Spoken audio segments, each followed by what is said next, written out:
Let's get scratching.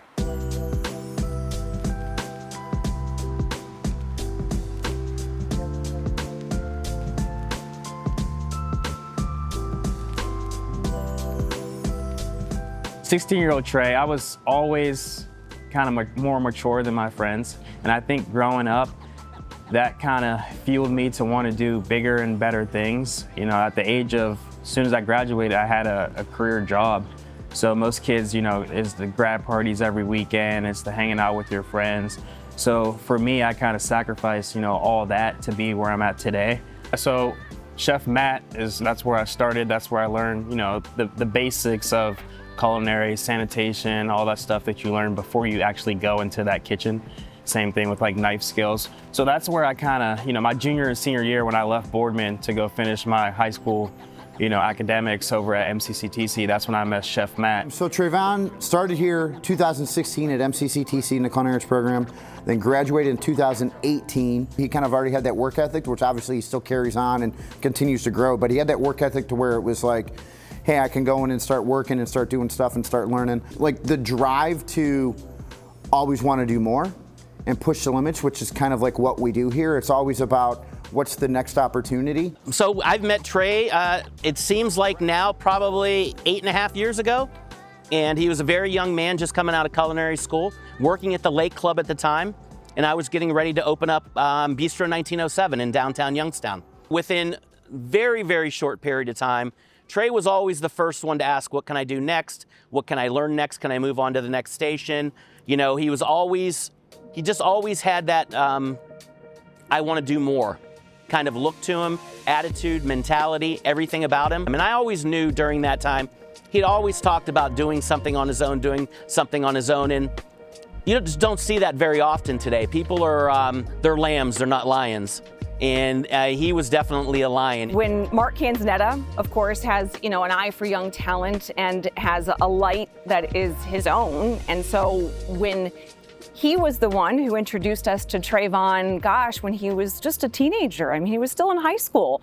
You know, you just knew it. And when you see those lights in people continuously, it's hard not to want to be a part of it. And here's the thing about Trey. He, unlike a lot of young kids today, saved his money. He didn't get a loan to do this. He didn't borrow from his mom and dad. He saved up all the money on his own to do this project, his food truck right behind us. I bought the trailer in 2021. It was an empty shelf, and we didn't take it out initially until 2022 in May when Josh Lingingham was opening Still Valley Brew Works in Boardman, so we launched it there. Trey was just always coming out of the kitchen, and like he was over my shoulder, and he was really into the presentation of everything, and that really stood out to me. Trey wanted to make sure that the food looked good all the way through till the end, and that just always impressed me. And I knew just from my interactions with him there at the restaurant that he was gonna be a really successful at whatever he decided to do, just that follow through. After we had kind of found like, you know, a style for him and stuff, I just took it upon myself to just kind of play around with it. And I made a little branding iron for him and I gave it to him. It's been like an integral part of his sandwiches. He stopped using it for a while and he said that people just kept coming up to him and they're like, where's my brand, where's my brand? And he brought it back, and I think that that's been an iconic thing for him. I'm at the Canfield Fair and I find this stand called Trey's Gourmet Burgers. It was absolutely phenomenal. Didn't realize that I'd already been working with him for about 3 weeks at our school. He was working with Chef Matt in their culinary department, and got to know Trey just over the next couple months, and came to me, pitched me an idea about maybe running our concession stand, and maybe had no idea that this was going to become kind of a cult following and an awesome idea. But he said, you know, I'd like to run the concessions. That's, you know, first nature for me. So I created a menu, and, you know, we sell our burgers in there. We have candy, popcorn, you know, your concession snacks. But I wanted to keep our identity of Trey's Gourmet, so we still do Trey's Gourmet stuff in there. Canfield community, it plays a huge part since we started with basketball, and that led to, you know, volleyball and all the other sports, and, you know, some of my staff comes from Canfield High School, so that plays a nice part into our business today. Well, one of the things is that my son comes immediately from his practice and goes and gets a Tra's Burger, and then my staff is eating before the JV game, so we're sitting around kind of pregame talking, and Coach Dylan O'Hara's crushing one of Tra's double stacked burgers over there. But he, it's Tra's just kind of become ingrained in the fabric of Canfield basketball, and I just love not only what he brought from the culinary piece of it and kind of up in the environment of home games, but also just the kind of person he is.